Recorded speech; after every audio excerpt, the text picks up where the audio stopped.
Assalamualaikum dan salam sejahtera. Anda bersama saya Nur Asmida Arifin dalam berita 3 dimensi Institut Pembangunan dan Kecemerlangan Kepimpinan AILID. Akademi Tunas Tambun Perak diwujudkan sebagai Akademi Tunas ke-54 di Malaysia, ke-6 di negeri Perak dan kedua dalam daerah Kinta Utara.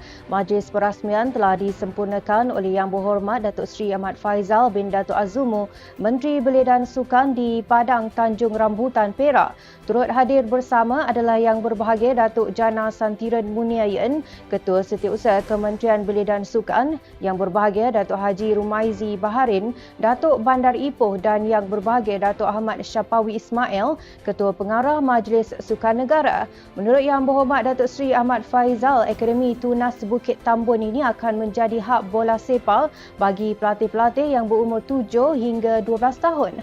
Tambah beliau, pembukaan Akademi Tunas dalam program pembangunan bola sepak negara NFDP berupaya melatih pemain hingga ke akar umbi. Secara tidak langsung, program ini juga dapat meningkatkan mutu dan memartabatkan bola sepak negara di persada antarabangsa. NFDP diharapkan dapat mencungkil bakat-bakat baru dan melahirkan pemain atau jaguh negara bertaraf antarabangsa. Selaras dengan strategi kerajaan untuk mengukuhkan lagi pengurusan bakat dalam perkhidmatan awam bagi meningkatkan produktiviti negara, inisiatif penyesuaian sistem pengurusan prestasi berasaskan fungsi jabatan serta pemberian ganjaran berasaskan prestasi diperkenalkan. AILID di bawah penyelarasan bahagian pengurusan telah mengadakan taklimat pelaksanaan My Performance khusus buat warga AILID yang terdiri daripada kaki tangan ibu pejabat, akademi kenegaraan dan kem wawasan negara seluruh negara. Taklimat ini telah disampaikan oleh Puan Nur Hartati binti Rahmat, Timbalan Pengarah Cawangan Dasar dan Perundingan bahagian perkhidmatan JPA bagi menjelaskan pelaksanaan My Performance dan peri pentingnya kepada pegawai dan juga perkhidmatan di jabatan. Taklimat yang diadakan ini turut dihadiri oleh Yang Berbahagia Datuk Haji Roslan bin Haji Yusof, Timbalan Ketua Pengarah Pembangunan AILID yang sentiasa komited dalam memastikan warga AILID memahami dengan jelas pelaksanaan sistem My Performance.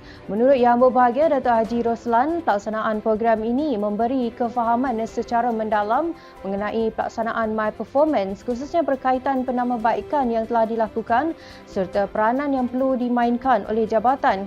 Semoga taklimat ini dapat memastikan semua warga AILID boleh menggunakan sistem ini untuk tujuan pengurusan prestasi tahunan mereka. Pengambilan dos penggalak atau booster berupaya memastikan tempoh perlindungan yang optimum serta dapat mencegah daripada dijangkiti varian yang membimbangkan.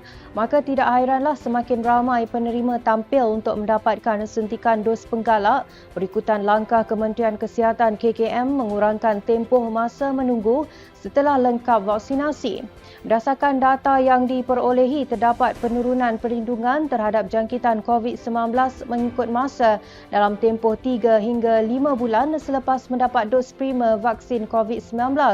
Pemberian dos penggalak juga adalah selari dengan saranan Kumpulan Penasihat Saintifik untuk Kecemasan SAGE Pertubuhan Kesihatan Sedunia WHO, terutama kepada golongan mempunyai imuniti rendah dan warga emas berusia 60 tahun ke atas.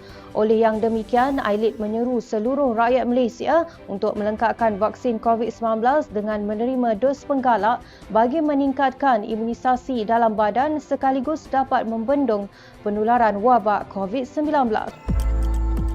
Keikhlasan mempunyai kilauan dan sinar meskipun ribuan mata tidak melihatnya. Hidup ini biarlah berbakti walaupun tidak dipuji. Terus ikuti kami di semua platform media sosial AILID. Jangan lupa temui kami pada jam 3 petang dengan 3 berita penting 3 kali seminggu pada hari Isnin, Rabu dan Jumaat hanya di Berita 3 Dimensi. Saya Asmida Arifin. Assalamualaikum dan salam keluarga Malaysia.